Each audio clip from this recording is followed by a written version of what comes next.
okay? So you have muscles going different ways to help you get movement. But when I do this, it's the muscle that goes like this, contracting from here to here, pulling that over. When I have one here, it pulls it this way, okay? So this muscle, when I do this, it's this muscle. When I do this, it's this muscle. When I relax it, it's the muscles in here pulling the arm down, okay? You learn that, Module 10. You have to know all the origins and insertions. What does what muscle, which way, different things. But muscles move in one way. So if we have dense regular connecting those to bone, does the dense regular need to have any other flexibility other than in that one direction?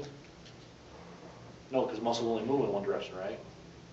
When we have a string between two and pull, see how long, how much it can hold, what do we call that? You don't know what that is?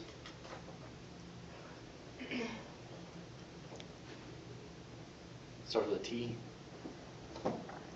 Tensile strength. You ever heard of that?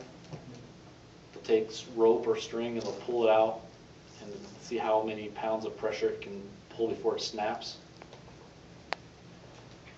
The way that these are set up in one direction gives it very good tensile strength.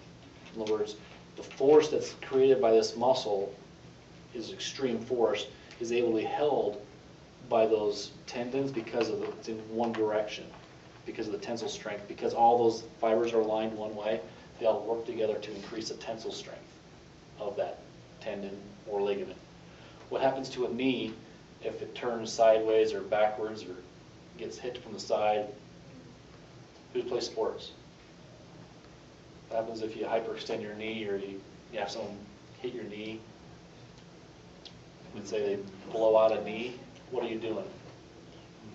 You're tearing all your ligaments, right? Well, your ligaments are for bone to bone to move in one direction. If the bone moves a different way, is that dense regular able to withstand the movement in a different direction?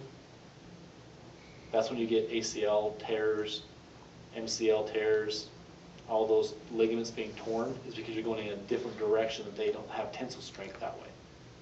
They only have strength in one direction. Where would you find dense irregular?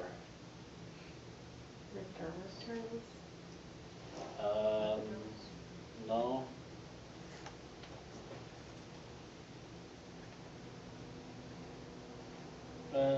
Kind of. Dense irregular is what surrounds muscles. When muscles get bigger, how many directions do they move in? They move in all directions, right? And a 360 degree, so they get bigger, they move in all directions. So it surrounds muscles so it can expand with the muscle and grow with the muscle. How about your heart? How many directions does your heart move in? Same thing, right? It moves the whole thing. It doesn't just contract. The whole thing contracts. Okay. Your bones, how do your bones grow? They grow long and also out. Okay. So around your periosteum, that's a covering around the bones. Pericardium is a covering of your heart. Perichondrium is covering of cartilage. Okay. So those are areas in which you need movement in all directions, not just one direction. Okay. And then elastic connective tissue, what do you think that does? And lets it go back into its normal shape. Right. What do we call that with a spring? Recoil. Exactly. It has the ability to recoil. What in your body do you need to have the ability to recoil? Skin. Yeah, a little bit of your skin. Your heart, maybe. Lungs. Your lungs are big. You're in your lungs.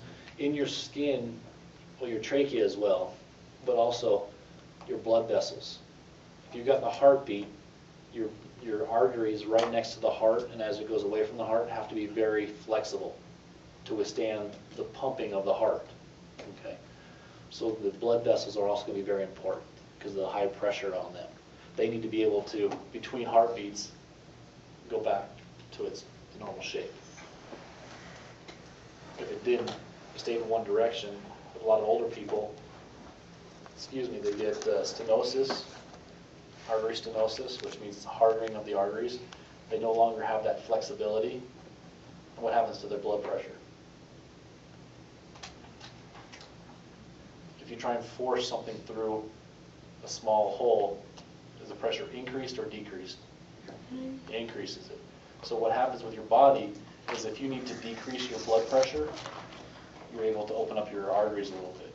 They're able to stretch. And if you can't have that ability, you're forcing the same amount of blood through a smaller hole, it increases your blood pressure. That's why a lot of older people have problems with hypertension or high blood pressure, because the reticular connective tissue starts to give out, starts to decay, and it won't relax, and it stays hard. It doesn't have the elasticity in it anymore. It won't recoil.